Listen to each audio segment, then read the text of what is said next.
asalaamaaleykum wa rahmatullahi taala wa barakatuh jërë ngeen jëf mbokku téléspectateur bu télévision Al Wataniya ñu amati mbégte amati kontante dellu soit ak yéen comme ni ñu koy defee talaata bu jot su juróom ñaari waxtu jotee maanaam ci ngoon ngeen xam ni émission xeltu di ànd ak yéen saa su nekk ba nga xamee ni fu mu toll fii nii ci biir réew mi ak biir gox yeeg gox-goxaan yi ak bitim réew yëpp nag du ñuy topp nag moo waral tax fu mu toll fii nii tey jii di bis boo xam tamit bis bu rëy la ndax xam ngeen ni xeltu tey lay am juróom fukki numéro bi nag ñi nga xam ne tey jii ñoo am chance su tey jii war a bokk ak man plateau bi mooy ay maanaam nit ñoo xam ni nit ñu neex tey jii bokk ak plateau neex tamit a présenté ci émission bi ba tax na tey jii xeltu ñëw ci beneen maanaam xaar kanam bi nag tey jii mooy waxtaanee di jëm ci wàllu unité nationale mais nag duñu wax unité nationale te waxuñu lu jëm ci wàllum politique duñu wax unité nationale te waxuñu lu jëm ci wàllu koom-koom ak lépp loo xam ne jëm na ci wàllum maanaam ndimbalante lépp loo xam ne jëm na ci wàllu social. ba tax na loolu moo waral tax tey ji ñu invité ñi si plateau bi ki si jëkk ma leen di présenté moom la ñuy wax ni Sira Harouna Ba ñu ko gën a xamee ko ci Sira Ba nekkoon nag koo xam ni da doon yëngatu ci wàllu tàggat yaram nekk inspecteur maanaam de la jeunesse du sport nekk à la retraite fu mu toll fii nii te fu mu toll fii nii di jël xam-xamam xalaatam di ko def ci ay ndongal daara ma fàttali tamit que professeur la nekk koo xam ne tamit que ci xam-xamam màcc na lool ci wàllu communication moom moomu ñu invité nag tey jii nekk na koo xam ne réer na ci ñun lool ñu invité ko ndaxte man ñii di waxanteeg yéen moom ci wàllu boppam ci loxo boppam moo ma yar ci Elmina boobu tout tànk la ba fu ma toll fii nii nekk tamit kenn koo xam ni conseiller la ci man sëñ Sira ñoo ngi lay nuyu. merci Babacar Naam maa ngi lay gërëm di la sant ci sa invitation bi di la féliciter aussi ci sa émission bi nga xam ni yaa ngi ci 5e numéro bi donc ndam la mooy sama fierté aussi di sama titre parce que bu ma la gisee chaque fois say émission damay suivre donc maa ngi nuyu aussi ñi may séddool plateau bi ak téléspectateurs yëpp. voilà sama ñaareelu invité di moom tamit que mag ci man nekk koo xam ni ku may tiitaroo la di ma sagoo lool bëgg ma lool tamit que man muy sama mag di kenn koo xam tamit bokk nag moom maanaam di partager ak moom lu bëri ñu koy wax Oumar Dieng moom tamit di cadre à la SN2 sëñ Oumar ñu ngi lay nuyu. Bonsoir Babacar je suis très content de cette invitation bon c'est une émission boo xam ni.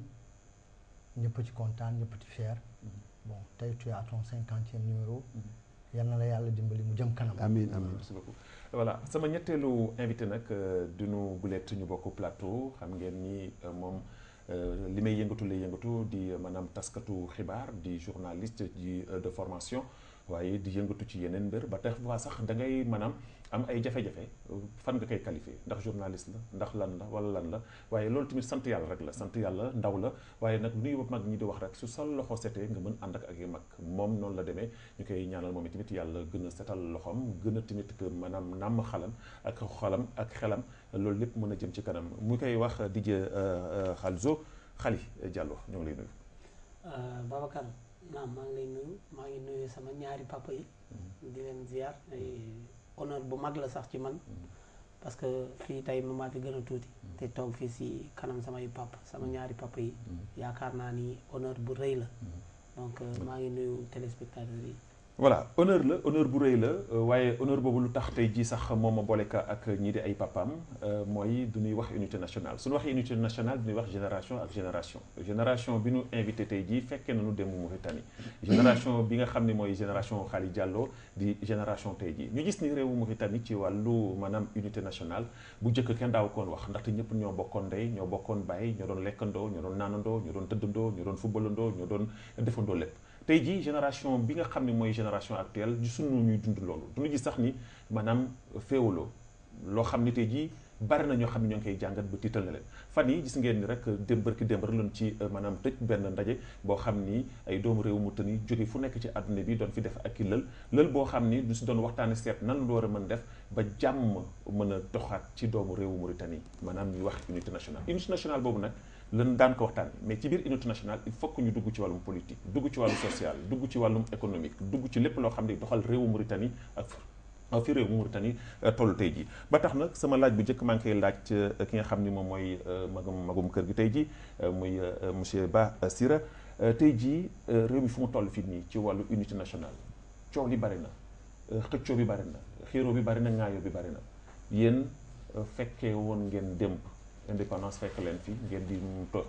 dox ba taxawal seen réew fi ngeen ko war taxawal ba jël tey jii ay leng yi jox ko seen ay doom jox ko seen ay rakk jox ko seen ay jarbaat te fii la unité bi toll tey jii ban jàngat nga am. voilà merci Babacar Naam ba la ma lay tontu dama bëgg wax ak Xalzo rek parce que nee na maa ngi bokk ak plateau sama ay papa. bon mais wolof nee na xaleel bu loxoom setee dina bokk ak ay mag. tout à fait. donc moom tamit métier am xarañ na ci yéen ñaari yéen a yem ñun kay dañ leen di tiitaroo ndax vraiment yéen suñu ay fierté gi bien maintenant pour waxtaan ci li nga ma posé léegi Babacar Naam nëx na dafa nëx parce que ñun suñu jamono bi ñu ba leen gën a tuuti ay affaire tribu ñun xamuñu ko woon tribu xamuñu woon ak suñu ay xaritu naar amul tribu xamuñ loolu te même suñu ay mag yi nga xam ne aussi dañoo amoon ay parti politique lu mel ne ay kaadiyin xeet yëpp ñoo ci nekkoon xeet yëpp ñoo ci nekkoon école c'était la même chose amul xuloo amul xiiroo amul ŋaayoo man par exemple je donne un exemple bi may def entrée en 6e ak certificat école marché moo doon sama centre sama camarade de classe mu ngi tudd Mohamed Ould Mawya ñoo doon ànd guddeeg bëccëg ñooy réviser ndoo il m'a forcé ni ma Siré il faut nga def certificat arabe il m'a forcé école marché moo doon suñu sant moo tax léegi yi ma gis man daf ma jaaxal na ma trop non daf ma def lu ëpp tiital très sincèrement mais lan moo indi loolu mbir mi mu tey jii lan moo taxaw changement boobu am ci génération yoo xam ne sax yàggul soo xamee ni 80 ak léegi yàggul mais tey jii gis nañu tey jii enant bi bare na maanaam kenn ku nekk ngi fëgg sa dënn di wax ne man maa la gën xeet maa la gën xabila maa la gën ni lan moo mën a indi changement boobu gaaw boobu. bon man je pense que xam nga man sama xam-xam xëy na ci li ñu naan football la ëppee du xëy na bu may jël exemple rek dañuy wax ci àddina actuellement ñu ngi dund football ñu ni yan joueur ñoo dàq football ci àddina bi ñu ni Messi ak Ronaldo lu tax ñooñu dàq football ñee parce que nit footballeur buy nekk en action dafay traverser 4 phases boo tax ñu ni que le football c'est l'intelligence en mouvement donc tu as la perception tu as l'analyse tu as la solution mentale et la solution motrice donc man su ma buggee waxu Mauritanie il faut ma sore ci parce que il faut que ma analyser nit bu ñu la waxee lii lan la il faut nga analyser lu tax lii donc pour man xëy na wax naa la ni ñun suñu jamono ñun xamuñu woon yi réew mi pour man mi ngi commencé nëx peut-être les années pour moi en 78 depuis l'arrivée des militaires. Après le coup d'État. Oui, après le coup d'État. Man personnellement, c'est là-bas où vraiment j'ai fait le constat que ça ne va pas, malgré que en 66 il y avait des problèmes. Bon, des problèmes yooyu aussi, les gens ont mal utilisé ils ont mal utilisé même la valeur de l'arabe. Parce que arabe, kàllaama la wax la kàllaama arabe xeet la arabe civilisation la mais bu ñu ko jëloon ci cadre dañ koy jàngale dans les établissements du am problème mais bu fekkee dañ ko bugg maintenant def une force politique bunul nekk. te yow pour yow dañ koy def force politique la. waaw parce que man tey boo ma nee je donne un exemple su ma toogee sama xarit mu ni ma man de mu jaaxle mu ni ma man de sama doom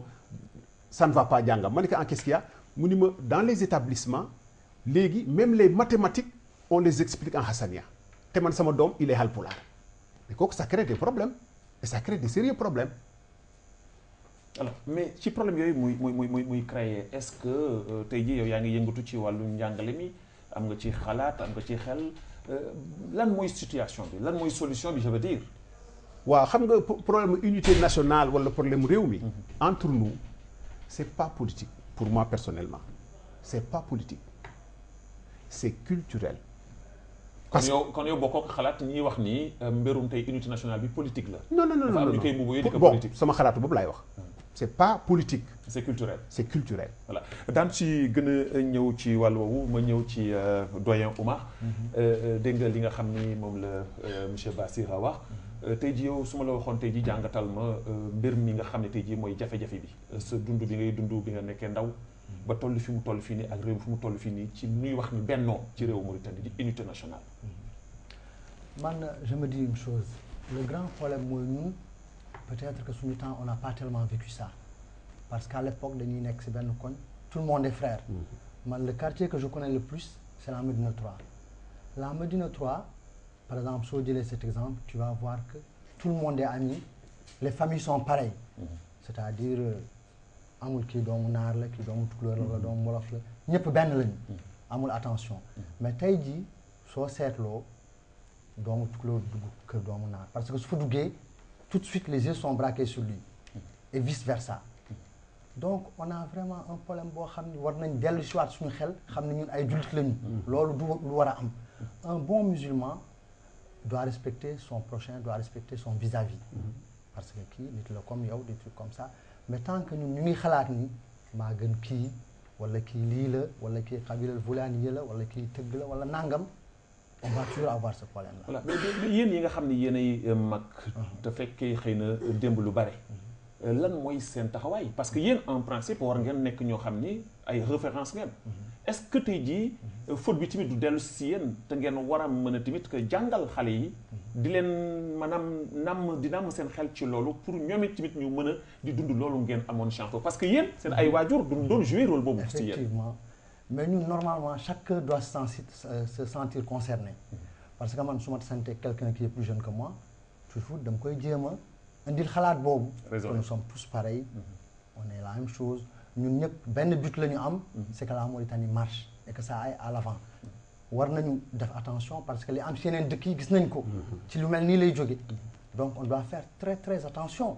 parce que l'unité nationale su amul dara du am. mais est-ce que tey jii tamit du leen tiital à chaque fois suñu waxee rek ñu ne Mauritanie réewum diine la réewum l'islam la gis na fii réew yoo xam ni réewum diine la ñu réewum l'islam la ñu te tey jii tàkk nañu est-ce que tey jii jotul ñi toog ci benn table comme ni ñu ko toogee tey jii ci maanaam plateau bi pencoo ko waxtaane que kenn ku nekk mën a jël sa xel def ko ci te ñuy respecter sa maanaam sa xel boobu. mais ça il le faut c'est une nécessité tey jii c'est devenu une nécessité parce que amul benn côté boo xam ni jooyuñu dara donc moi je trouve que le pouvoir est un peu centralisé war nañu toog def benn ouverture toogal magu dëkk bi toogal ñëpp ñu bokk benn table discuter franchement dépasser yenn yi et ça c'est important tant que loolu amul je ne vois pas une solution proche. problème day am. DJ Khalzo wala Khali Diallo comme Khali Diallo waaw moom laa gën a bëgg sax man sama wàllu bopp gaa ñamay yóbbu ci DJ Khalzo bi Khali Diallo laa gën a bëgg man waaw Khali tey jii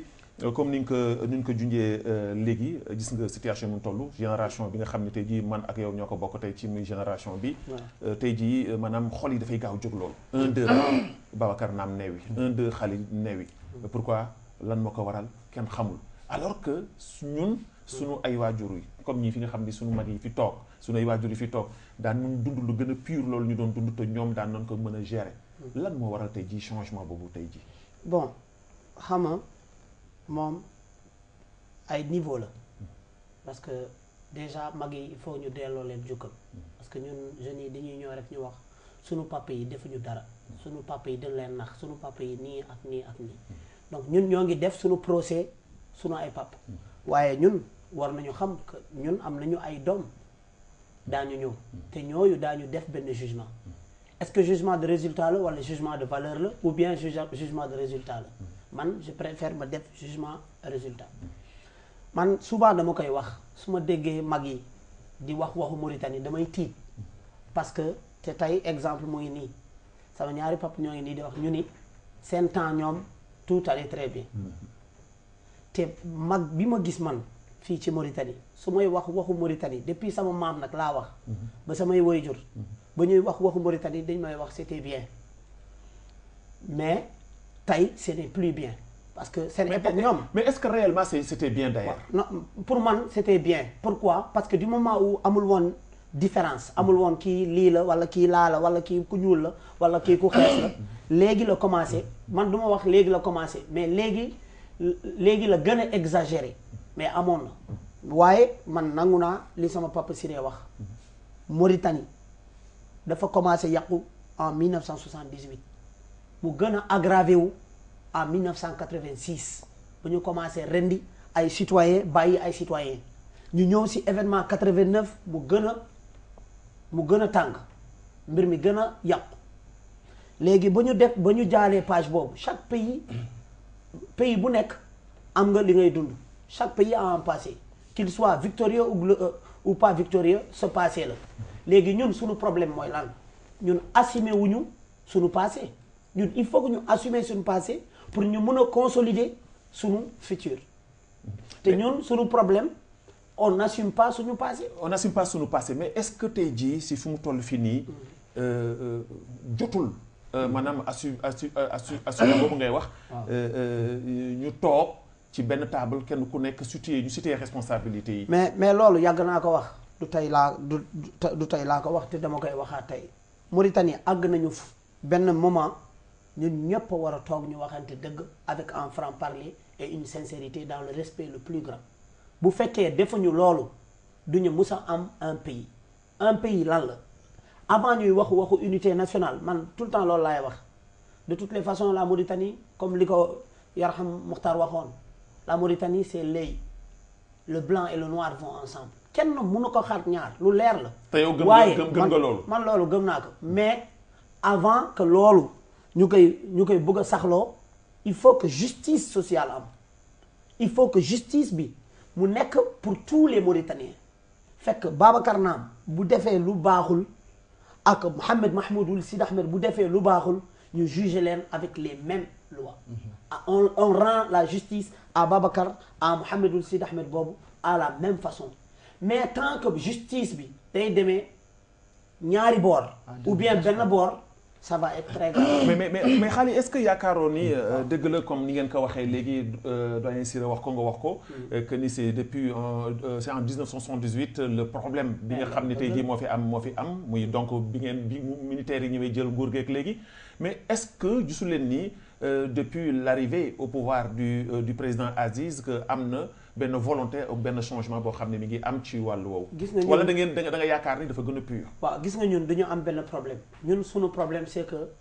la plupart de nos dirigeants yu ñu am ñun fii ci Mauritanie bugguñu Mauritanie avancé man loolu laay wax man damay wax depuis que Mauritanie am on n'a pas encore vu benn président bu bëgg a réew mi parce que ñun il faut que ñu am ko bëgg a Mauritanie d'abord. y compris pour ñu mën a changer y compris l'actuel. man la amul différence ci man Aziz Sidi Dada man gisuma différence parce que man sama temps man laay wax mënuma juger le temps de Mokhtar mais le passé est là pour nous dire quel est le passé de Mokhtar mais boo xoolee ñoom ñëpp je ne vais pas tous les mettre dans le même sac mais il faut que ñun ñu gën a xam lenn un président à lui seul mu ñun am volonté defar benn pays loolu il faut que mu leer defar pays volonté wu peuple la ak dirigeant am je te donne un exemple sans parler de politique sans parler de président sans parler de qui que ce soit Mauritanie tey mon père Oumar Diam wax na ko léegi mu ni nit bu ñuul bu ñëwee Kër Naar da ngay gis tout de suite le regard il est braqué sur lui comme naar bu ñëwee kër nit bu ñuul le regard est braqué sur lui je te donne un exemple mosoon naa ko joxe en 2011 ma ni leen ñun am nañu ay habitudes yu ñu war a bàyyi yan par exemple nga toog benn naar bu buggee nax doomam bu buggee doom ji tiit pour bu mu génn kër gi daf koy wax Weylik Jacques Kowri c'est vrai loolu tey am na te Weylik Jacques Kowri boobu yow da ngay dugal si biir xel doom ji Kowri baaxul c'est comme ça qu'il va le voir man tey j'ai presque 30 et quelques bi ma nekkoon xale la dernière fois dama ko doon wax sam benn xaritu naar j'ai grandi avec l'idée que les Guébat ay lekkkat nit lañu parce que chez nous on nous disait que les Guébat venaient voler les enfants et j'ai grandi avec l'idée que les Guébat sont mauvais alors que la réalité n'est pas là alors qu'il y a les Guébat c'est des gens qui sont très bien qui sont très corrects. Voilà mais Khali tey jii. mais c'est parce que dafa am ay effet éducation. voilà buy yàq mentalité xale yi. mentalité xale yi mais tey jii fi nu toll fi nii. est-ce que suñu demee bay toll ci étape boobu. est-ce que tey jii jotul ñu tiit suñu bopp. parce que réew mi fu mu toll fii nii ay xeet ka dëkk. xeet yooyu ka dëkkee dañ daan bokk ndey bokk bàyyi dégg nga li nga xam ne doyen wax nañu ko. mais tey jii suñu demee ba toll ci jamono jooju nga xam ne tey jii ñoo ngi kenn ku nekk yaa ngi ragal sa morom. waaw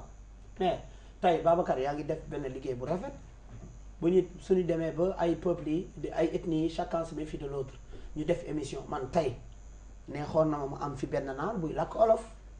bu gën a rafet ñu gën a am unité nationale parce que le problème pour man régler Mauritanie dafa yomb c'est très facile il faut juste nga am ñu am volonté di ko def volonté bi mooy tey bu naar bi làkkee olof man xam naa ay naar yuy làkk olof mieux que qui que ça soit bu ñu amee tukulóor bi di làkk xasaaniya wolof bii di làkk beneen langue kii di làkk beneen langue c'est là le problème sam Papa Siré wax na ko sànq si arabe bi kenn mënul nekk contre arabe amul c'est pas vrai personne n'est contre l'arabe mais bu ñu jëlee arabe ñu def ko par exemple langue ñu imposer ko si beneen nit bu nekkul arabe mais kooku day rejeté donc ñun du ñu war a bañ rejet bi ñu créer ay système yuy faciliter à tous les Mauritaniens d'avoir accès à toutes les langues mauritaniennes Sénégal le wolof s'est imposé pourtant il y a d'autres langues nationales le pulaar est une langue nationale le hassania est une langue officielle au Sénégal le diola c'est une langue mais le wolof s'est imposé avec la conscience du peuple kenn waxul olof la ñuy làkk constitution bi dafa reconnaître yeneen langue mais olof dafa imposé wu parce que les populations ont senti que c'est une langue dominante avec laquelle les gens travaillent donc en Mauritanie que ce soit le hassania que ce soit le pulaar que ce soit le soninké que ce soit le wolof qui domine ce n'est pas là le plus important pour man avant ñuy waxu unité bi nañu waxu justice sociale bi d'abord. Voilà, parce que bu justice égalité amul. voilà daan si gën a ñëw daan si gën a ñëw ci justice sociale bi nga xam ni wax nga ko. émission bi dafa am nu muy tëddee dafa am loo xam tamit que moom mooy mbiru émission bi ba tax na comme di ma koy wax rek xeltu moom fii la lépp di xewee te fii la lépp di leere tey jii nag dafa am loo xam ni dañ koy tàmmal sunu téléspectateurs yi di dox di dem di seeti ñi nga xam ni ñoom ñooy sunu ay invité dugg jénn seet na lu mën def tey jii ci ñetti invité yi ñu choisir si kenn comme ni ma ko waxee woon la fois passée muy mag ci kër gi ñu dem seeti ka damay ànd ak sunu réalisateur sama mbokk yi ngeen dem ngeen seetaan fële kan la nu sunu réalisateur bi indi ñu dem dellu soit ci biir plateau bi.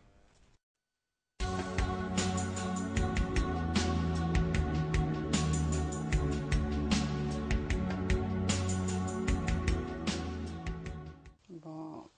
gannaaw bu ma sante yàlla julli ci selmal Seydina Muhammad ya Rasulullah di sant sama ñaari waajur yi boo ma laajee ci Siré Ba wax dëgg yàlla laaj nga li nga xam ne dinaa ci sawar torop ndax Siré sama càmmiñ la xam naa ko depuis 91 bi ma ñëwee Nouakchott fii ñu affecté ñu fii ci Nouakchott boobu laa xam Siré te bi ma xamee Siré xam naa ci moom qualité bi nga xam ne moo tax ma téye ko nit ki nga xam ni ku gore la lu yombul nit ki nga xam ni du def dara pour dara te bu xesee ba jàpp rek jàpp na qualité boobu laa gis ci moom Siré dafa nekk nit ki nga xam ni vraiment pour man xool naa xoolaat dem naa gis naa lu bëri daal waaye comme moom moo yombutul Siré da ngay ñëw léegi nga soxla Siré duggal la defal la sa aajo ba mu jeex fekk soxlawul ci yow dara daf koy def ngir yàlla ak rasuul yi te xam nga mbëggeel boobu yombul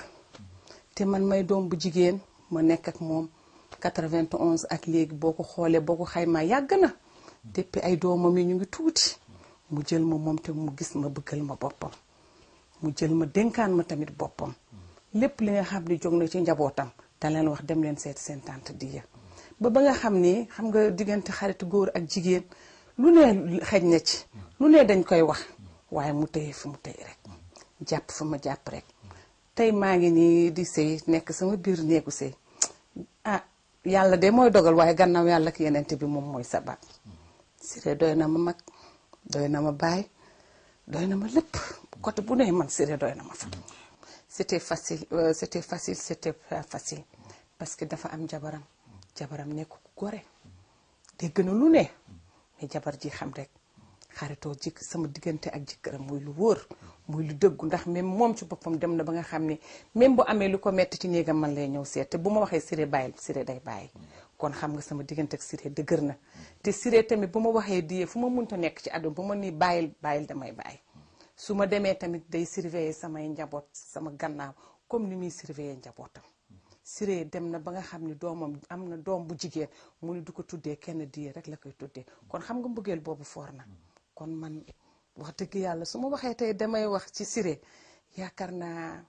daañ fi def ay attaque at du jeex parce que dafa bëre sama diggante man moom histoire bu gudd la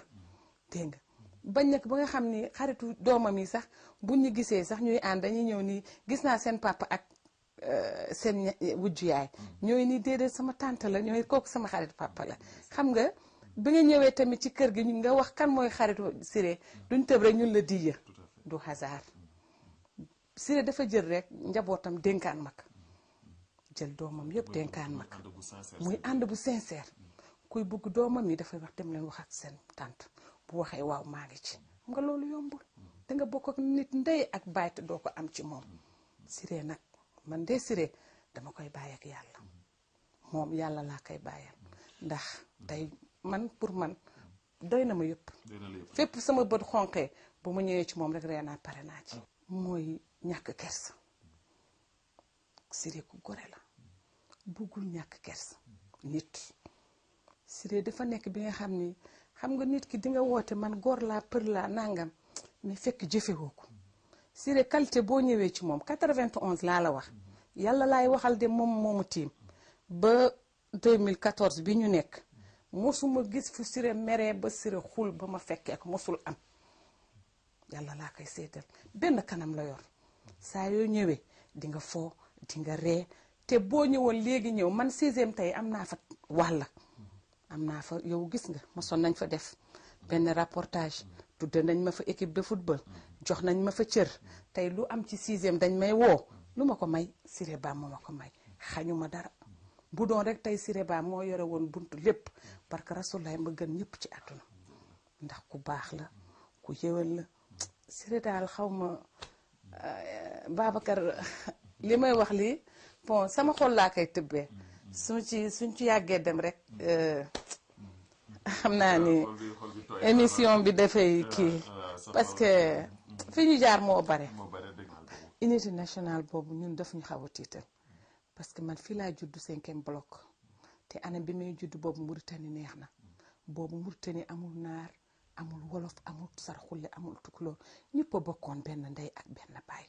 amul woon xaajaloo bi léegi la am te ñun sax peut-être ñoo ngi ciy xeex mais lu ñu ragal mooy suñu doom yi di ñëw suñu sët yi nar a ñëw loolu mooy suñu problème actuellement loolu moo ñu tere nelaw parce que xamuñu ëllëg lan lay juri. voilà mbokk yi kon xeltu noonu lay demee fu ko kenn foogawul rek foofu lay jënee may jégalu bu baax a baax ndaxte jooyal nag tuur sarangooñu waajur moom lu doy waar la waaye li ni mel la parce que lii dafay wane rek ni liggéey bu am solo bi nga xam ne équipe bu Watana yi ñoo ngi koy def ndaxte démb tard la soirée ñoo ngi ci liggéey bu am solo tay wunu xëy suba ndékki defuñu ko kenn ku nekk ñëw le petit génie comme je l'appelle Racine Wane nekk koo xam ni wax dëgg yàlla duñ ko war a ñaanal yàlla bu baax a baax a baax a baax ndaxte Babacar naam ngeen gis ci petit écran bi mais l'équipe technique bi nekk ci gannaaw moom mooy équipe bi gën a garaaw moo tax nag tey jii lii ngeen di gis yëpp mu nekk loo xam ni ñi ñaa ngi koy rafetlu mu nekk loo xam ni lu am solo balaa may ñëw sax si le doyen damay ñëw wax ci yow gis nga témoignage yi nga xam ni soxna Dieye def na ko man dama dem këram di ko seeti waxtaan ak moom ba mu kale ma nag moom émission bi ma delluwaat fa bi ma dellu dama ñëw ba ci bunt bi taxaw gis soxnaam ak doomam bu jigéen taxaw ci bunt bi ma ne ko bugguma grand bi gis ma dama ñëw c'est juste dama leen laaj kan mooy xaritam balaa may wax kan mooy xaritam eggalewu ma ko ñoom ñaar ñëpp ñu waxandoo même tur bi c'est émouvant ñu ni Dieye Diouara moom rek la am mooy xaritam déjà lii wane na ko tey jii suñuy témoigner nit lu mel nii ban jàngat nga ci am nit ay garabam te nit amul lu dul nit man dama bëgg toujours nit di def dara ci xelam il n'est rien du tout yow sa bopp su la mettee tu redeviens sur terre tu sais que tu n'es rien donc nit ki toujours dafa war a oyof te mag yi ñun ñëpp dañu war a copier si ñun xam ni amuñu lu dul lii dara gënu ko neex si àdduna nit boo xam ne yëguloo ko mu toog tu n'es même pas présent mu seedeel la lu mel nii c'est tellement important dans la vie bëgg naa su ma sañoon ku nekk rek xalaat loolu di def lu baax sa diggante sa rapport ak nit ñi ci ñëpp dans toute ta famille même avec un inconnu. voilà c'est important loolu moo war a am. c'est important voilà loolu moo war a tax sax bëgguma woon dem seeti ku la xam yow seeti ku xam Khalzo parce que dama bañoon plateau bi nekk plateau war a ngoñ DJ Khalzo yow sa wàllu bopp Khali Diallo Khali ban jàng la ci am sa papa la xam naa affinité bi am sa diggante ak moom ak njabootam kooku moom xam naa ko ban jàng nga ci am. waaw xam nga arab yi ñu ni shahadatu lillah it booy seede na fekk ngir yàlla moo ko def wax naa ko sànq en entrée c'est un honneur si sama ñaari papa yi te wax naa ko wallaay mon père Oumar sànq avant ngay commencer émission bi ma ni ko tey su ma àggee fu ma àgg fii ma am sañ-sañ bi ma am bi te yàlla mooy sama seede yàlla moo ma tiim moom bokk ni si les piliers ñi ma defar parce que son fils aîné c'est mon intime ami mooy Maar Jaminteki bu Maar demee ba tey chaque jour day yëkkati téléphone am mu woo ma alors mon fils comment tu vas xam nga loolu neex na donc man Dié Jawara xam naa ko te xam naa ni du seede lu amul donc moom moo ko may boppam yal na ko yàlla delloo. amiin amiin amiin voilà doyen témoignage yi nga xam ne di wax na ko nekk na lu xam ne lu laal xol la tey jii seen diggante defe naa ni adduna bi yëpp sedd nañ ko lan nga ciy yokk loolu rek day dëggalaat rek ni unité nationale bi fii la war a commencer fii lañ ko war a soqati ko ndaxte ni ngeen xamante du bokk deret du bokk meen waaye tey jii raw na bokk deret ak meen. Voilà, merci Mbaye Nam. Très sincèrement, les mots me manquent. Ndax intervention di wolof nee na nit ñi tey garabam tubaab nee na l'homme est le remède de l'homme. C'est vrai sama xarit la bugguma ci sore mënuma ci sore parce que sama xarit la daal. voilà sama xarit la. voilà c'est que dama ci bëggoon wax dara rek am na moom fu mu daanele fu am importance parce que nee na xale yi suñu xale yi su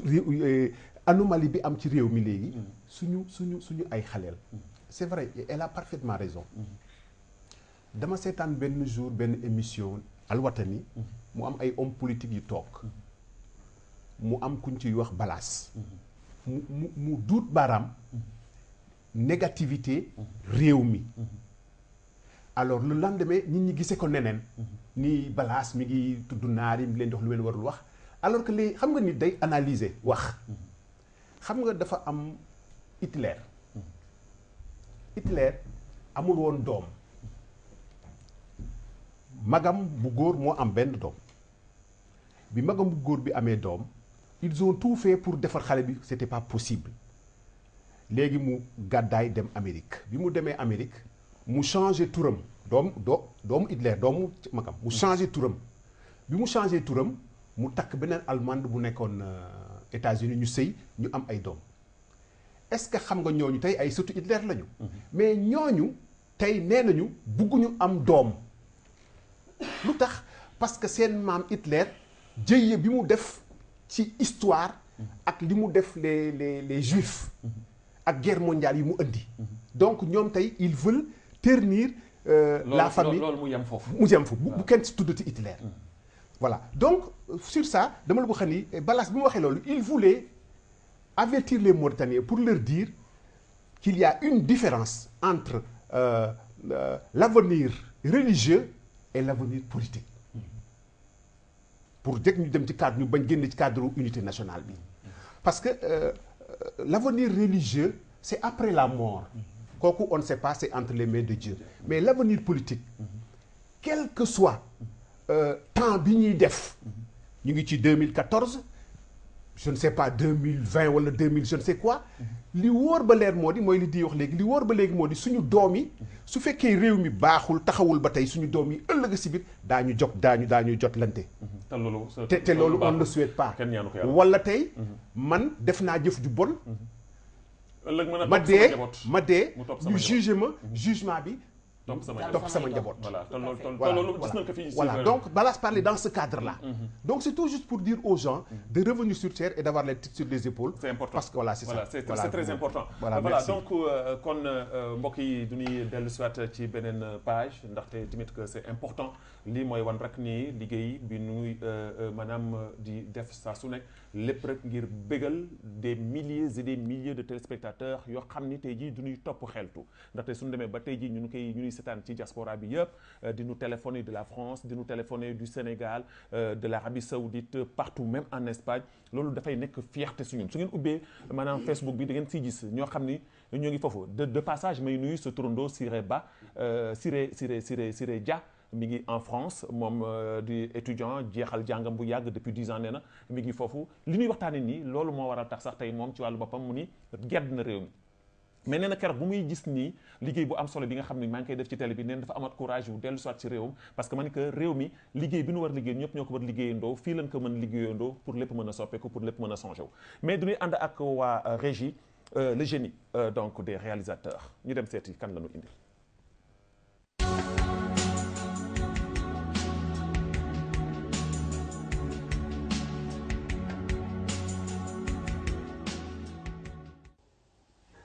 kii nag ngay ma tudde léegi Oumar li ma mën wax si moom dafa bare parce que c'est mon jumeau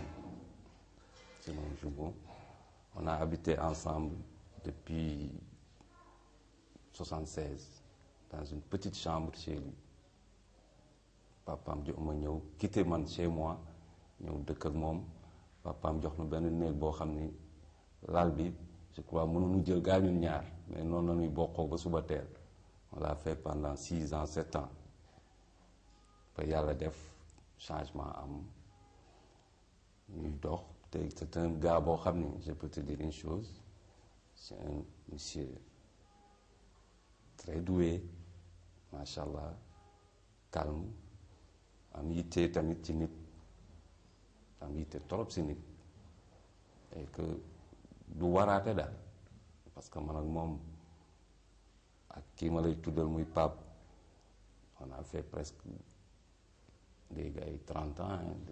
d'amitié wala secret c'était que moom dafa bëggoon solu par rapport à bu ñu waxee par exemple temps yi ñuy def ay nos soirées là ay intimité bon nous étions tous à la Médina 3 bu ñuy def intimité par exemple léegi pour te dire que Oumar il peut nous prendre 5 heures de temps pour solo 5 heures de temps pour solo rek ñun daanu pare ba dem baal ba gaa yenn saa yi ba ubbi moom du ñëw tellement que ay manière am loolu la woon daal et daf ñu doon énervé nag si ak côté boobu mais c'était quand même un gars boo xam ni fu mu dugg day yëngatu daal waaw kooku am na parce que bi yàlla defee ba papaam feebar ñu yóbbu ko Dakar paa bi boobu temps ñun mënuñu dem feebar bi sonnal ko ñu yóbbu ko Dakar ñun mënuñu dem maire bi rek moo mënoon dem yaayu Oumar ci boppam ñu koy wax yal na suuf woyof ci kawam yàlla xare ko àjjana maire bi moo dem ci feebar boobu bi mu demee ba paa bi avant muy dog mu woo maire bi ne ko benn wax laa lay wax boo dellu neel Abdou Salam ak Oumar fii ba laaxira ñu teqali ko kooku moom paa bi avant muy dog woo na maire bi wax maire bi bu mu ñëwee bi mu ne tel si buntu kër gi loolu la njëkk wax mu nekk affaire boo xam ni jour boobu ça a créé beaucoup de trucs là, beaucoup d'émotions et ça m'a vraiment bon message bi may lancé pour la population mauritanienne malheureusement pour nous li ñu dund parce que ñun suñu temps amul woon naar tukuleur wolof Médina 3 boo doon ñëw ñun ñëpp benn lañu naar bi day ñëw di fanaan suñu kër di lekk ñun ñuy dem seen kër di fanaan di lekk ñuy ànd ba di def lépp daal ñoo ko doon defandoo mais malheureusement les choses ont changé te dafa nekk loo xam ni unité nationale nous sommes obligés c'est un truc boo xam ni kenn mënu ko dindi kenn mënu ko dañuy sonn mënul dañ pire maintenant parce que métissage dafa am léegi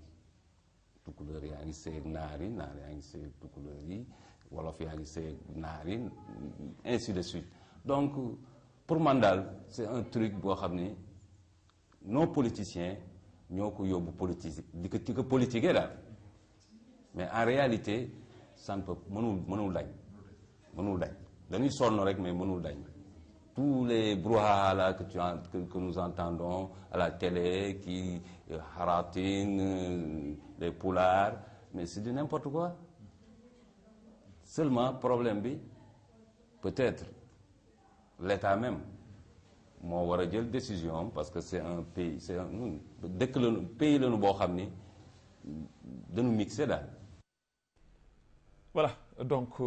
kooku moom la ñuy wax ni Abdou Salam Sy alors sëñ bi ban jàngat nga am mbetteel la. mbetteel la vraiment kii comme ni ma ko waxee sama doomu ndey la. dëgg yàlla sama doomu ndey la on a tout fait ensemble. on a tout fait ensemble comme ni mu la ko waxee ñun pratiquement nous étions les premiers jeunes yu commencé xaw yeewu tuuti di ba mais tout le monde était là comme ni mu la ko waxee il y avait pas ce problème là il y avait pas ce problème tout le monde était ami tout le monde était frère soo da ngay génn sama kër du ko ñoom Janvion c'est la même chose tu peux passer là-bas la nuit tu vas chez Moussa Seck c'est la même chose xam nga mais depuis par contre j'ai remarqué que depuis les événements de 89 après 89 c'est le problème yi commencé tu sais les Américains disent que l'avenir appartient au grand peuple les grands peuples c'est quoi c'est le métissage yow tey jii soo amoon ay doom yoo xam ne seen yaay naar la dootoo rejeter naar aussi dootu la rejeter xam nga quand tu vois actuellement ce qui se passe aux États-Unis quand tu vois que des policiers blancs ont tué des noirs mais suit les manifestations il y a plein de blancs pourquoi pour la justice la Mauritanie il y a un problème l'État n'est pas fort honnêtement je le dis et c'est vrai il suffit juste de sortir sur le goudron tu remarques que l'État n'est pas fort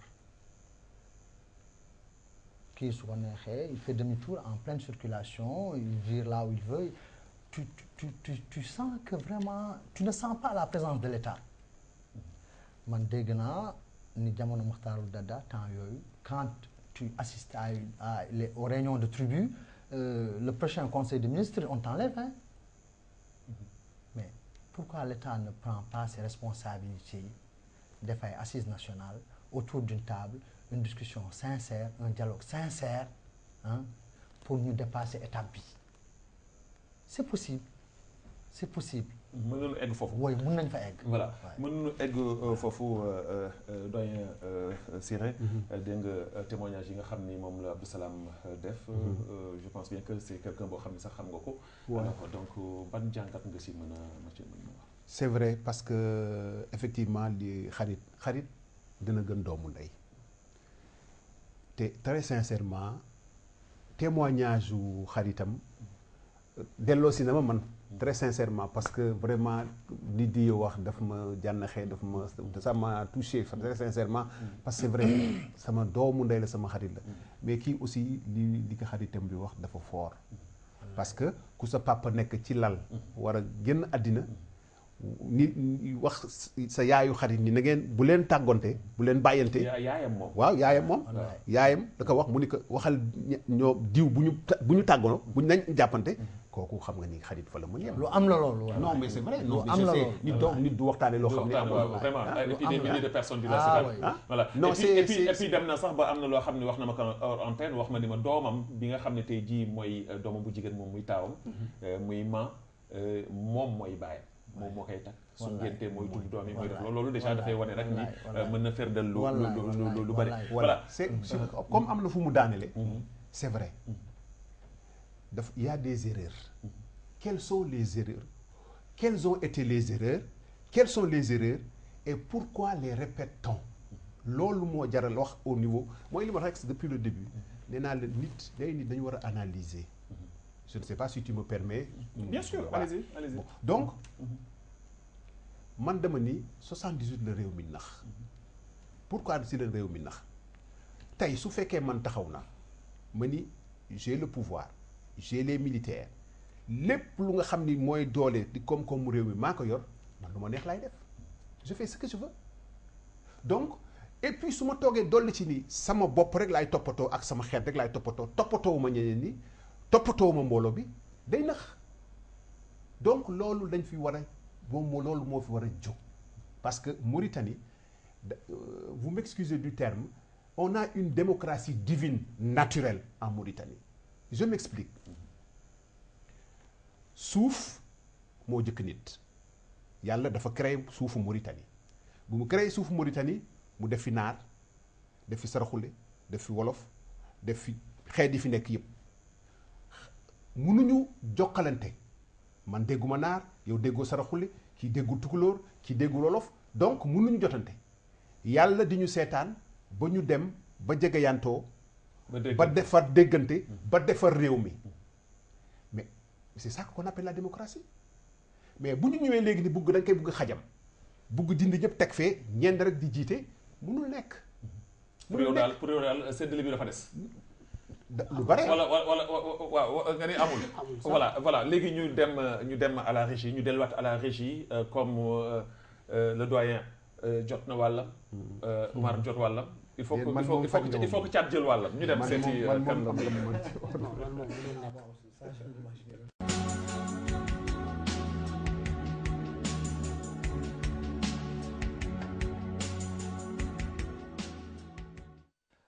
comme niñ ko waxee avant may tàmbale wax bi dama lay gërëm mboog parce que lii yëpp dafa wundu rek ci xale yi nu ñuy taxawee ci seen réew waaye boo ma laajee ci li ma xam wax ci dina wax fi nga xamante ni xamee naa ko ki nga wax ki mooy Xaali Mamadou Diallo ñu gën ko xamee ci DJ Khalzo ñaar rek nga tënk moo di def di nit boo xamante ni dëgg nga nekk président ak loo munti doon su ko waree wax daf lay wax dëgg jàll ci beneen wàll am loo xamante ni yàlla daf ko may du fii la tàmbalee maanaam xol bu yaatu moo di ni ki lépp lu mu am daf ko bëgg bokk ak nit ñi te tamit këram sax day dem ba benn instant nga ni moom këram dafa bëgg rek nit ñi di ñëw te képp ku fa ñëw daal boo ñëwee tamit daf lay teral la musul changer si benn fànn ci këram muy loo xamante ni tey jii bu waxee day def marmi di partage ci loolu la ko ñi ñi toppee ba ni ko moom lépp lu muy def rek ñëpp la ciy boole doo wax nag nit ki am na ay qualité rek am na tamit ay défaut waaye lu ci mënti am rek lool moo tax ñun ñëpp ñu ànd ak moom dooleel ko ndaxte ci bëgg réewam bëgg dëgg tamit lépp li nga xamante ni am na ko rek daf koy bokk ak nit ñi waaw moom am na loo xamante ni boo ko waxee day yëngal xalam maanaam tey ji boo jëlee mbir yi par exemple bu ñuy wax Mauritanie moom day wax Mauritanie ñëpp benn lañu mais luy yëngal xalam mooy injustice ak fu mu munti bawoo ak ku ko munti def moom daal daf soo ko waxee rek day wax même boo leen bokkee ndey ak bàyyi nit ki nga teg ko li nga xamante ni waroo ko teg moom day génn ni la yow li nga def du dëgg te lool jaral na ko mu xeex ak yow xuloo ak yow bu paree nag àdduna continuer te tamit noonu rek la mel waaye ñëpp ñu xamee nan ko rek lu ñu koy ragale rek moo di dëggam waaye ñun ñu ko jógee saa su ne ñu am ay wax yoo xamante ni duñ koy day ñagas waaye lu ci munti am rek dëgg bi mooy tax ëllëg ñu booloo ba di ànd ba léegi. waaw Babacar comme unité nationale weesuwul di boole ñi nga xamante ni ñooy kàllaama yi maanaam yéen ñi di lëngatu ci wàllu wolof ñeneen ñi di lëngatu ci pulaar si soninke ak hasaniya wala arab lu ci munti doon rek moo di ñi tànk laluñu mbir yi ci dëgg maanaam boole askan yëpp ni yéen daal Mauritanie ngeen bokk te bokk boobu Mauritanie du bokk bi nga xamante ni ci papier lay dëkk bokk bi ku nekk def ci gis boppam par exemple tey boo jëlee télévision Al Wataniya ku nekk jox nañ la fa sa gëdd mais mënuñu wax unité nationale fii ñu dooleel leen fii ñu wàññi leen unité nationale bu ñu ko waxee ci xale yi lu ñuy tàmbalee maanaam ñëpp ku nekk boo gisee sa morom nga ni Mauritanien mais tey boo gisee mbir mi nu mu demee nit ki doo ko unité nationale tey amul lu mu lekk amul naan tey nga gis ñeneen ñoo ngi am lépp kii am na lu ko manqué boo ko waxee mbir unité nationale day wax amul man foog naa ni unité nationale ñi nga xamante ni ñooy leader yi nanu delluwaat ñu xam ni unité nationale bu amul réew mi du dem ci kanam ku nekk ñu jox la sa gëdd ak sa yelleef ku nekk ñu jox la sa gëdd ak sa yelleef sa doomu ndey la ngeen di ànd ci combat yu bëri mu nekk koo xam tamit que nekk na xaleel waaye moom tamit que mi ngi ci yoon bu am solo alors tey jii Didier Khalzo sa engagement sa détermination déjà Mauritanie moom ñëpp xam nañ ko alors lan mooy secret bi. bon moom amul secret c'est que nit ki day am fi ngay magee moo lay influer donc ñun peut-être si milieu boobu moo tax milieu bi gën influer aussi ñun mais tamit éducation bi parce que le hasard man loolu yàgg naa ko wax le hasard n'existe pas tey musuma bu ma juddoo ba tey kii sama papa la Siré ça c'est mon père c'est mon ami musuma toog ak moom à la télé ni à la rajo xale yi ñoom ñëpp j'ai été leur manager je les ai conduits partout teg nañu fu nekk mais tey maa ngi nii bokk ak moom plateau ce n'est pas le hasard c'est juste que Dieu est en train de montrer aux hommes quelle que soit la durée du temps vos chemins finissent toujours par se retrouver là où ils doivent se retrouver. Voilà dafa am lu mu wax ci biir témoignage am lu am solo mooy nee na Didier Khalzo wala Khali Diallo comme ni la ko ñii di ñëpp di waxee. loolu nag il faut que ñu ngénte waat tur bi pour ñu mën a loolu dañ. bon mu wax ju am solo parce que nee na ak loo mënti toll même soo doon président nga taxaw sa kanamam si kanamam su la waree wax dëgg da la koy wax. loolu du ñëpp la ko nit ñi may. jëwee nañ la ko jëwee nañ ma ko. ay bopp yu tàng lañu des têtes brûlées lañu mais du question boobu mais dëgg yàllaa ko moom. lan fan nga ko jëlee da nga ko doon sa baay ci yar bi la comme ni nga ko waxee léegi wala nan la ñëwee ci yow. loolu moom sincèrement man sans vantardise avec beaucoup de modestie xam naa ko sama bopp waaye fan laa ko jëlee loolu moom peut-être si sama maam bi ma yar. yal na ko yàlla xare aljan sama maam moo ma yar donc peut-être si kooku laa ko jël mais mënuma wax exactement fan laa ko jëlee mais lenn xam naa ko c'est parce que dama jël sama matuwaay yëpp sama confiance yëpp ma placé ko si dëgg ma placé ko si yàlla parce que yàlla moo ko wax aqulu haqqan walaw kaana ala nafsika donc ñun mënuñu def lu dul wax dëgg te yaakaar naa ni sooy ànd ak nit bu fekkee liggéey bu fekkee amitié bu fekkee leneen ak leneen dëgg rek moo fay mujjee te yow Babacar yàlla mooy sama seede si waxtaanu dëgg la ñu xamante woon. tout à fait et loolu sama yaay PA fekkee na ko. donc dëgg moo tax ñu ànd. dama la gis ma ni la Babacar man dama la fonk pourquoi parce que boo ñëwee nga fekk dëgg da ngay wax nga dem sa yoon. donc loolu mooy nit te dëgg rek moo ñu sa boole et puis je me rappelle bien que bi ñu jëkkee toog ñu bokk plateau à la télévision ma invité la rajo Mauritanie loolu nga ma wax da nga ne ma grand gëmal sa bopp soo gëmee sa bopp fu nit ñi mënul yóbbu mbir mi daal fa yóbbu donc loolu da nga ma koy rappeler à chaque fois mais damay ñëw ci doyen Siré nga sànni ci ñaari baat ci moom balaa ñuy dugg ci beneen aspect boo xam ne mënuñu dugg ci débat bi tey jii te duñ ci dugg muy débat politique bi sa doom la ànd ak sa njaboot loolu mën na témoigner na ko dégg nga li ko ay xaritam témoignel ban jàngat nga ci am. waaw xam nga wax naa ko sànq si njëlbéenu waxtaan bi. nee naa ko xaleel su loxoom setee dana bokk ak ay mag. ndab c'est vrai Khalzo li xaritam bi wax dëgg la bëggul injustice. xale bu tuuti la. mais bañkat la am na lu mu dul nangu. alors des fois nit ki bañ nit ki wala nanguwuma lenn ñu ni day rébellé wu wala dafay def nii wala dafay def na. non xam nga rébellion loolu du wax. gis nga xool du oom bañ koy bës. lu ci nekk rek moo siy feeñ. lu ci nekk rek day feeñ ci kanam et puis c'est quelque chose de naturel. c'est quelque chose de naturel. il est franc il est sérieux il est correct. voilà léegi nag ñu dugg ci beneen aspect boo xam ne bu am solo la ndaxte ñi fi toog ñëpp kenn ku nekk mën na si am jàngatam bu mu ko siy jàngate mais damay ñëw ci yow d'abord la première question bi mu lay posé mooy Siré Ba comme li ñi témoigné si yëpp ñëpp xam na ni un homme de valeur la nangam ak nangam bu ñu si jëm fii mais dafa am benn affaire moom ba ma si xaw jaaxal. te du ñuy wax ni en général homme de valeur loolu bokkul ci moom. wala bokk politique bi bokk mooy tax nga dugg ci loo warul dugg wala def la warul def. du daan wax ni Siré Ba nit ku déterminé wala ku engagé ci benn mbir la yow dafa am ay jamono dafa fi àndal Abdoul Aziz tëggal ko fi ay tama. tàccu ko fi n'est-ce pas. mitingal ko fi mu jaral la lekkoon naanoo sa njaboot gisul la lépp nga ñàkk ñu xëy suba gis la ngay sànni xeer Abdoul Aziz sànni yu métti. en général ñuy wax ni loolu du cëru ngor. lan moo waral loolu. c'est vrai xam nga man loolu bëgguma ci woon sax dugg mais je te remercie parce que journaliste ce métier ngay def wax naa la sànq ma ne tu es une fierté vous deux vous faites ma fierté parce que man dama delloo naar bi xoromam sa papa moo ma yar ça j'ai le courage de le dire c'est vrai parce que dëgg la li nga wax dëgg la 6e laa dëkk bokkuma ci parti man musuma def politique man Eli moo ma mus yëkkati sama tànk def ko ci politique naka la dama toog préfet bi woowu maa doon inspecteur de justice Elmina préfet bi woowu mu ni ma Siré y a un meeting il faut que tu viennes pour parler wolof ma ni quoi mu ni parler wolof ma ni ah ça c'est quelque chose de bien parce que un chef d'État bu ñëw son discours mu ni nañ ko traduire ci langue yépp ma ni ah ça c'est un pas en avant donc ma am yu ma fàttaliku 89 tout ça ma ni donc ça commence là ma jóg dem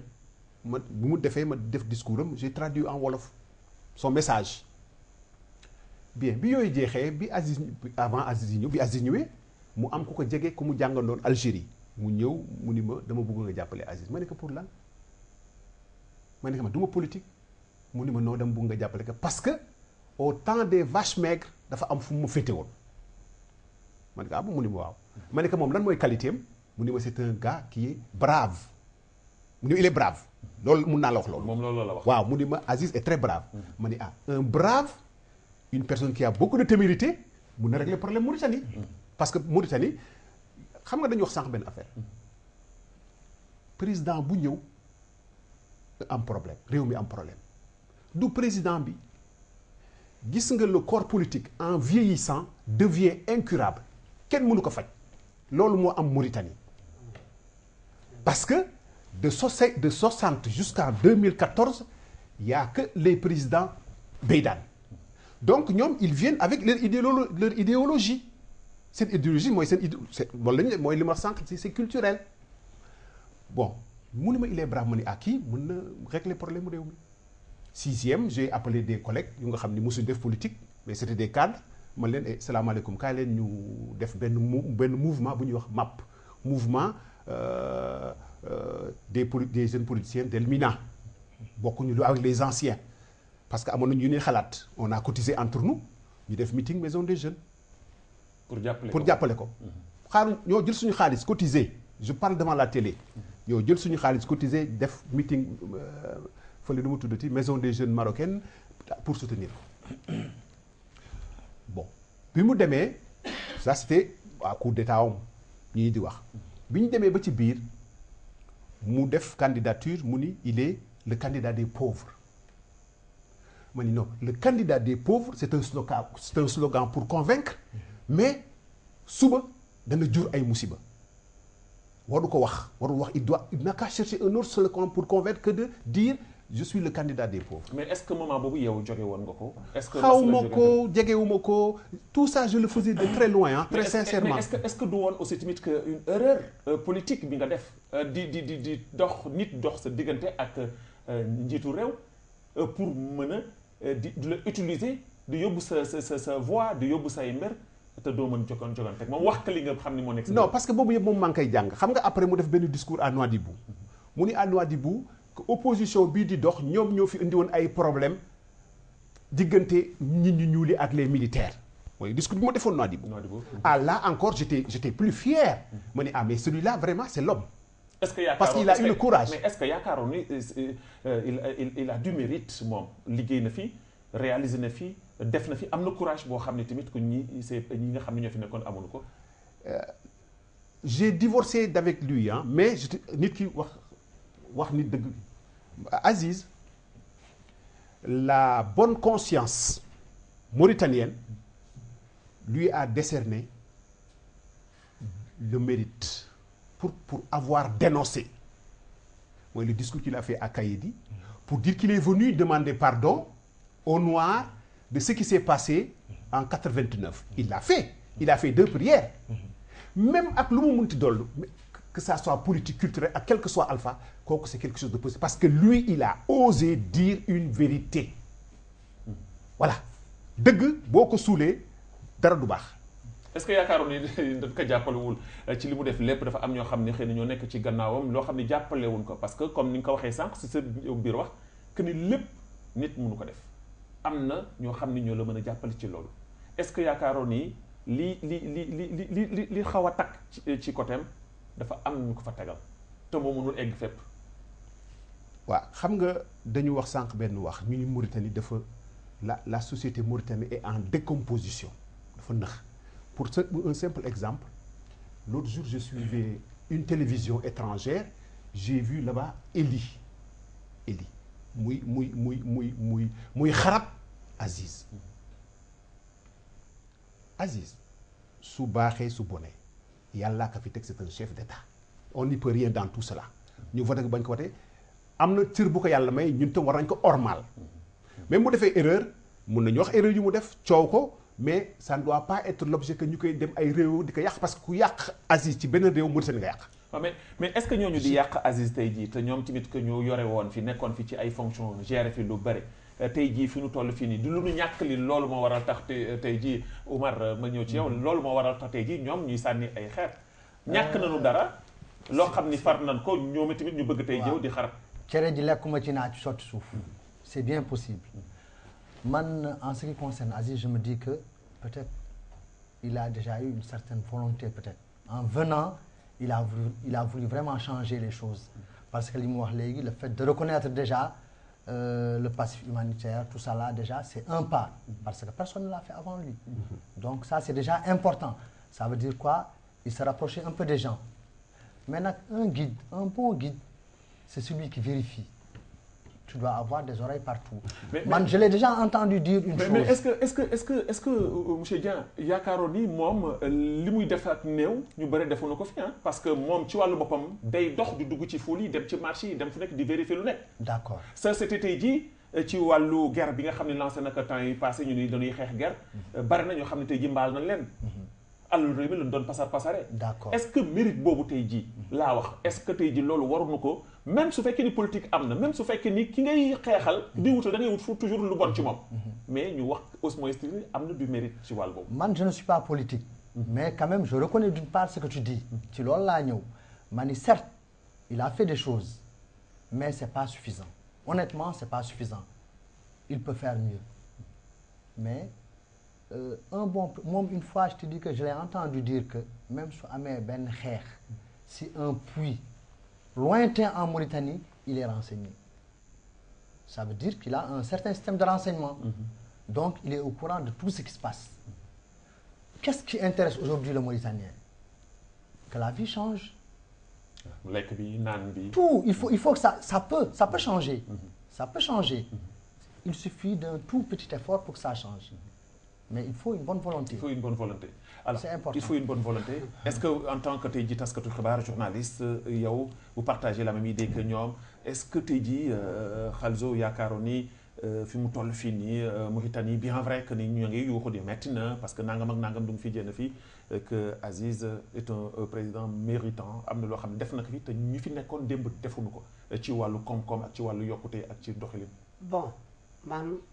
je remercie Dieu. defoon naa peut-être une petite campagne en 2003 parce qu'à l'époque tout le monde était contre Maoya, tout le monde voulait que Maoya parte. On était obligé de faire la campagne et la personne par défaut qui était là c'était Haïdane. On l'a soutenu en 2003. Et pour personne par défaut là. C'était une personne par défaut contre Maoya, on voulait coûte que Maoya parte. Même si c'était Babacar Nam qui était candidat à l'époque, on allait le soutenir contre Maoya moom c'était clair et net. Maintenant am na ay points man bëgg naa ci wax peut-être que souvent bëgguma wax politique parce que du ma politicien man je me défie mais je suis un citoyen voilà citoyen nga journaliste nga am nga jàngat moo ci mën def dinaa def benn jàngat bu tuuti man quand j'entends mon père Oumar dire que c'est Aziz qui a eu le mérite de dénoncer le passif humanitaire j'ai dit non Aziz, Mohamed Ould Abdel Aziz, parce qu'Aziz, Mohamed Ould Abdel Aziz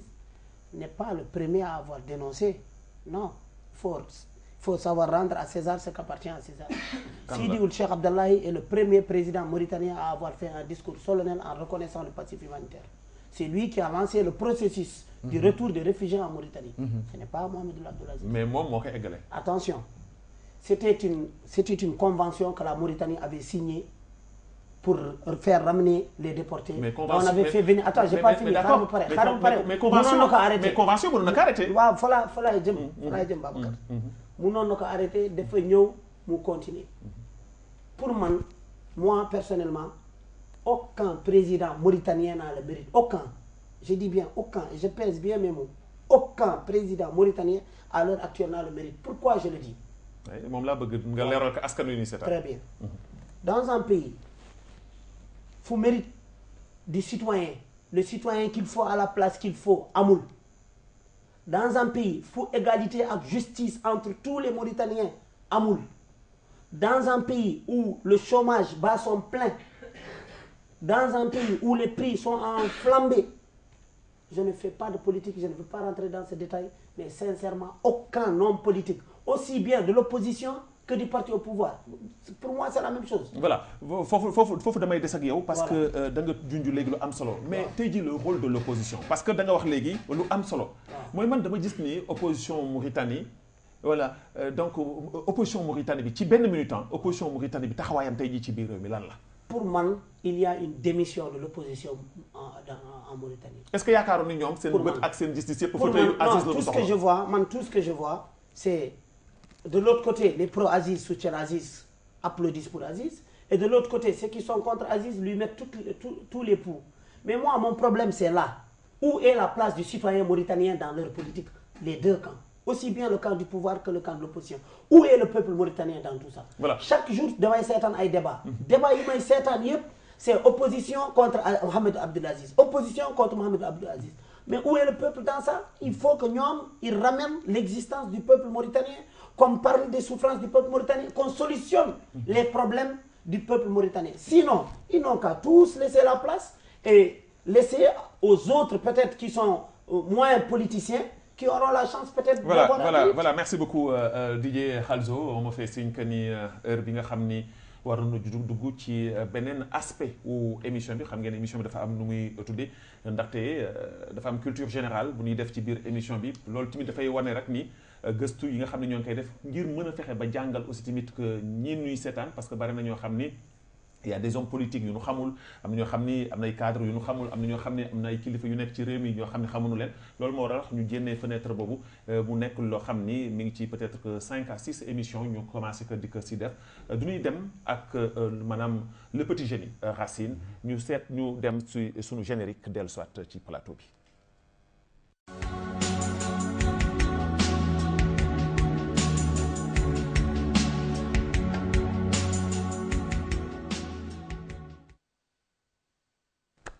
mooy bonus ci émission bi mooy question quiz kenn ku nekk ci yéen am na benn personnalité bu ñu lay wan personnalité boobu da ñuy wax kan la dañuy koy maanaam flouté nga wax nu kan moo nekk ci gannaaw kooku am nga 30 secondes yooyu lu ñuy dem ba 30 secondes yi jeex ñu soogaan di xam ndax daa ko trouvé wala doo ko trouvé ku ñuy jëkk ci maanaam mbir mi Racine je pense que mooy le doyen Siré moom lu ñuy jëkkee ci li nga xam ni moom lañu koy wan kan moom moo laqatu ci gannaaw photo bii nga xam ni ñoo ngi koy wan si 30 secondes mu wax nu kan la su fekkee ne trouvé na ko avant 30 secondes yi mu wax nu ko su fekkee ne trouvé wu ko ba 30 secondes yi jeex ñu soogaam di wax ni kan moo nekk ci gannaaw photo boobu ñu dem dellu si.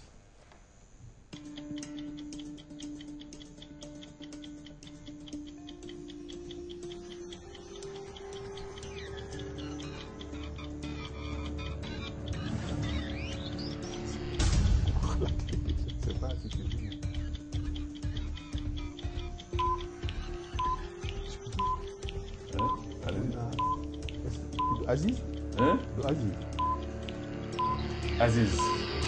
est-ce que moom la. Racine bàyyi foofu nee na Aziz la ñu bàyyi ko ndax mu confirmé. pour moi dama ne Aziz la xam nga je ne sais pas. voilà donc Racine wanu kan la wanu kan moo nekk ci gannaaw photo bi moom Aziz la wax ni moom la le président Mohamed Abdelaziz évidemment le président Mohamed Abdelaziz donc moom moo nekk ci gannaaw photo bi. Voilà donc Siré Ba jàpp première maanaam personnalité bi nekk ci gannaaw maanaam photo bi ñu dem ci deuxième bi Oumar Dieng la ñuy wan kan moom la ñuy wax ni moom moo nekk ci gannaaw photo bi ñu koy wan voilà doyen Oumar c'est un Africain, un panafricain, un grand combattant, un grand artiste. Voilà. Comme yow musique moom macha allah bëgg nga ko.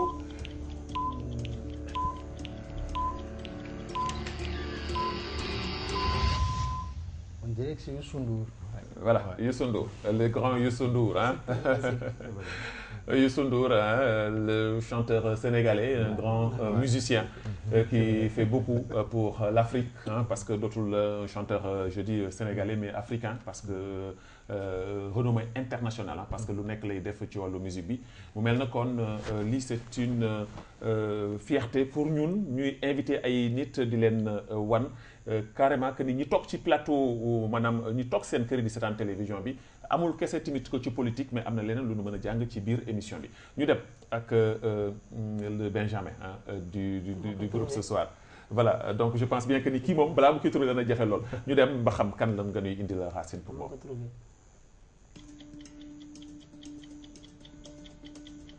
Voilà moom tamit xeexkat la day bañ di xeex lu bari ci wàllu njaam ci wàllu lépp loo xam ni. Birame donc. nee na Birame ñu xool ba xam ndax moom la wala déet ñu bàyyi ba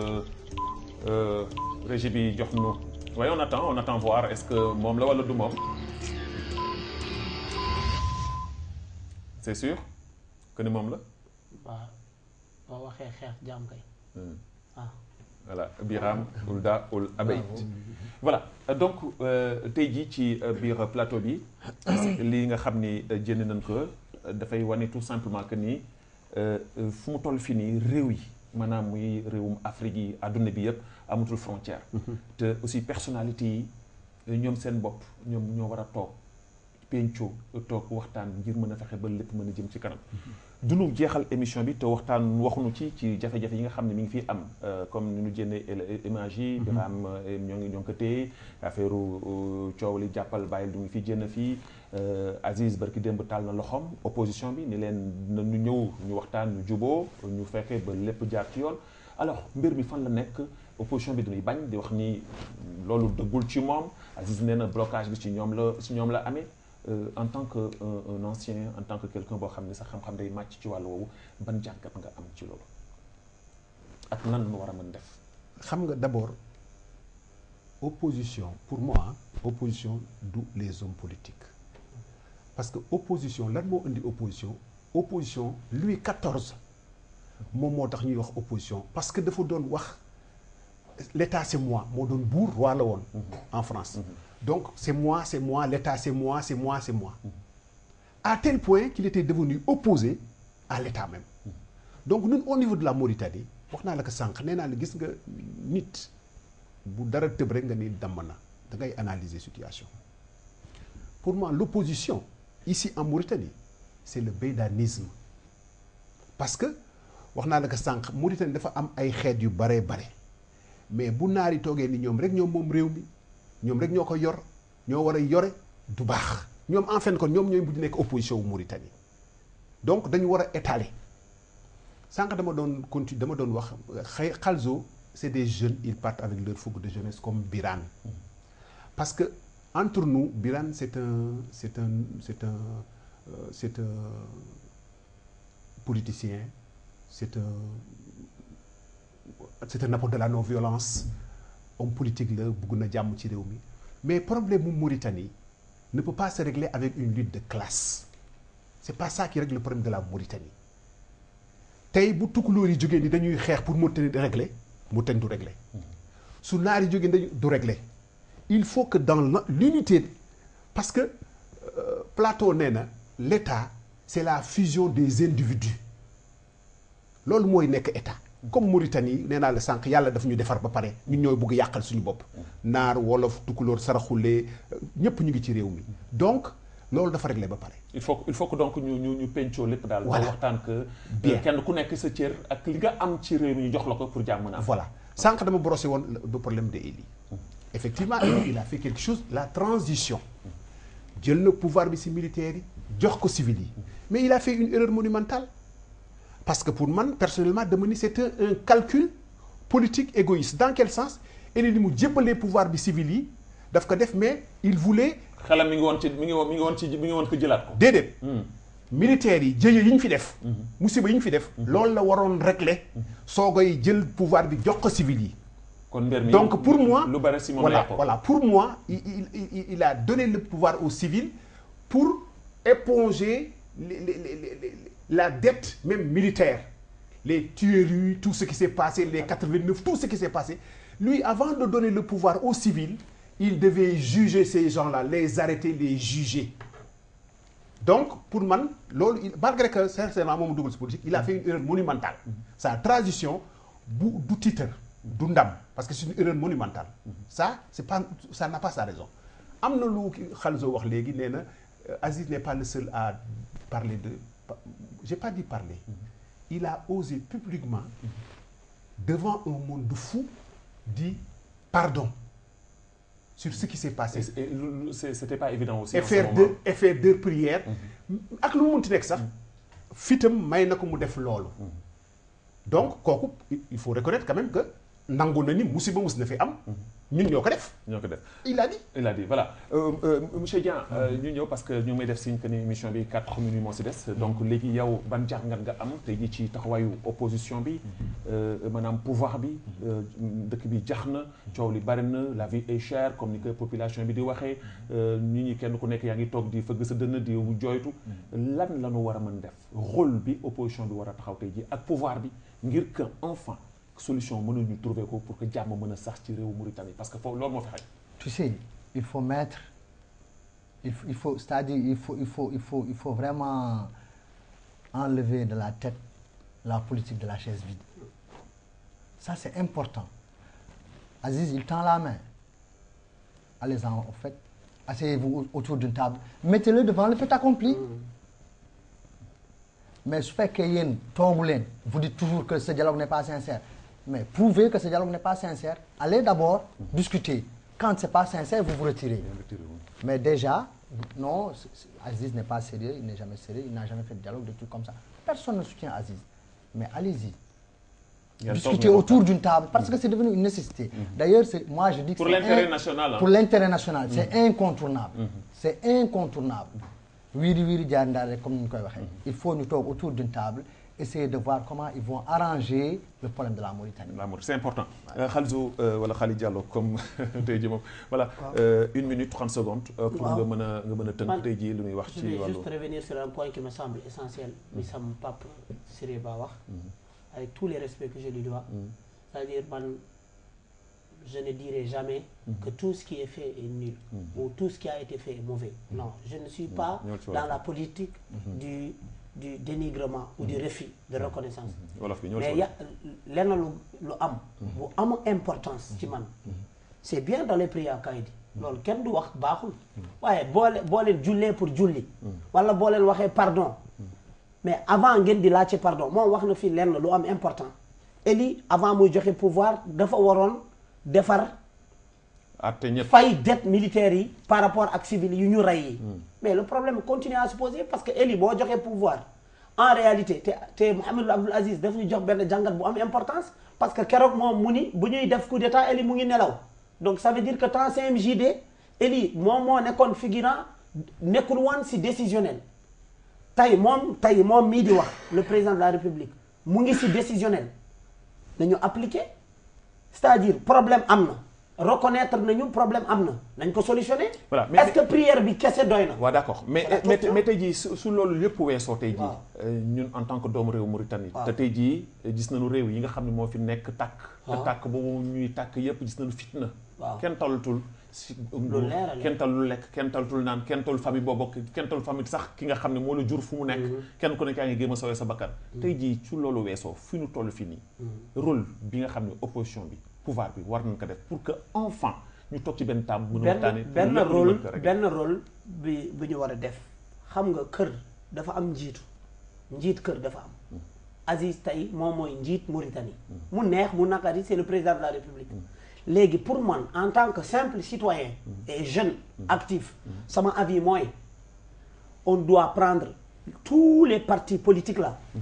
les mettre autour de la même table parler le même langage wax ci dëgg waaw parler le même langage. parce que mënul am benn parti bu toog fee di wax tu ne veux pas dialoguer l'autre dit je vais dialoguer l'autre dit tu n'es pas sérieux dans ton dialogue maintenant ñoom nañu bàyyi seen orgueil.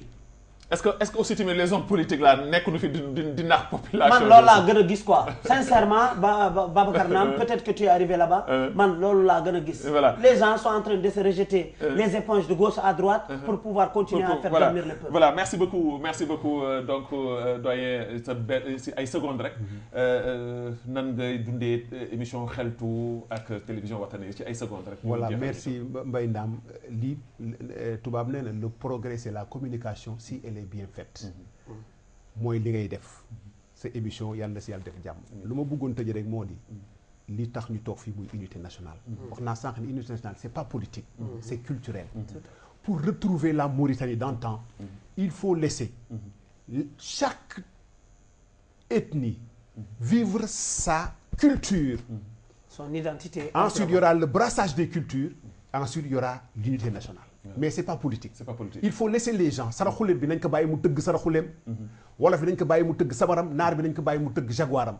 man su ma jaguar neexee dinaa fa dem. di tàccu ba am fa ay xaritu naar. voilà vice versa mais c'est pas politique c'est culturel. c'est culturel voilà, c'est vas-y. important. Voilà. alors monsieur Dieng sa kaddu bu fin ak jàngat bi nga am ci xeltu. man de li may njëkk a def mooy remercier la féliciter la parce que des jeunes comme vous vraiment ils sont à encourager.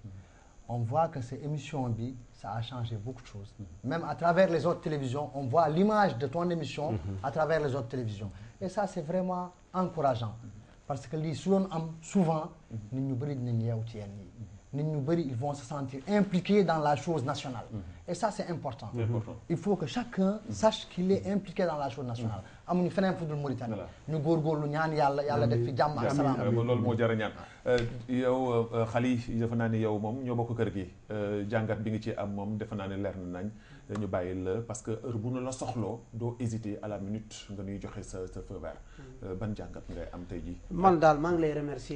remercier waa Al Wataniya parce que c'est une tribune qui nous permet de nous exprimer et de sensibiliser les populations afin de devenir un et un seul et indivisible. donc loolu je pense que le mérite te revient yow tamit. donc di ñaan yàlla nañu yàlla may xolu muñ. voilà merci beaucoup kooku nga xam ni mooy kii di Khali Diallo ma fàttali leen nii sama doomu ndey la. sama xarit la nit la koo xam ni ku maanaam ku ma jox cër la noonu mu ma ko joxee noonu la ko delloo ndaxte tamit lu ñuy liggéey yëpp benn rek la lépp nag ci intérêt réewu Mauritanie parce que lépp li nga xam ni wax nañ ko fi waxuñu fi lenn loo xam ni tamit que defuñu lu dul tout simplement le rôle bi nga xam ne askan wi toog ñu amee seen ay làmmiñ ñu war leen jotali mbir mi ñu toog jot leen que kenn ku nekk mën ci yëg boppam jot ci boppam te noonu lañ koy defee di gërëm également ki nga xam ne mooy Siré Ba ma fàttali leen ni ñoo ngi ci plateau moo tax ma wax ko Siré Ba waaye su dul woon plateau ñemewu ma ko wax Siré Ba ma fàttali rek ni mooy sama waajur ndaxte su ma waxee sama waajur mooy ki nga xam ni moo ma yar moo ma tette ba ma toll fi ma toll te continuer à chaque fois day jël téléphone am Babacar émission bi nangam yokk ci lii def ci lii loolu ku la koy defal defe naa ni deselu la dara ñu koy ñaan yàlla guddal fanam may ko gudd fen ak wér bàyyi ko ak njabootam kii di Oumar Dieng di soppe moom tamit koo xam ni wax dëgg yàlla depuis bi ñu xamante ba léegi nekk na koo xam ni ku ma sopp la dafay bañ ba nga xam ni su ma rombee këram sax flash noonu romb fa rek su ko yëgee dafay mel na maanaam dama ko indil àdduna lu ci biiram loolu lépp dafay wan rek ni cofeel bi dox ci diggante bi télévision bi nekk seen télévision la émission xeltu seen émission la di gërëm di sant bu baax a baax Cheikh ndax moom laay jëkk commencé muy sunu maanaam caméraman du jour mi nga xam ne moo cadré émission bi di gërëm bu baax a baax Rabaax ak ki nga xam ni moom mooy Ndiaga ci wàllu son bi di gërëm di sant bu baax a baax ki nga xam ni moom mooy Pablo Diakité di Pape Moussa Diakité Chenan à la diffusion di gërëm di sant bu baax a baax ki nga xam ni moom mooy Eli Cheikh ci wàllu lumière bi waaye le génie comme je l'appelle l'infatigable l'incontournable Racine ñu lay ñaanal yàlla gudd fan ak wér leen jox daje incha allah semaine yële ñu jëm ndaxte semaine bii nag ñu jëm ci wàllu maanaam xeltu repos la ndax nag du ñuy am maanaam une semaine rek boo xam ne nopp la suñu demee dellu soit en forme su ko defee rek ñu ànd ak yéen ci lépp loo xam daf leen di bigal yàlla jàmm ci biiram yàlla muccal leen muccal nu dégg na ci géej xewal wasalaamu aleykum wa rahmatullahi taala wa barakaatu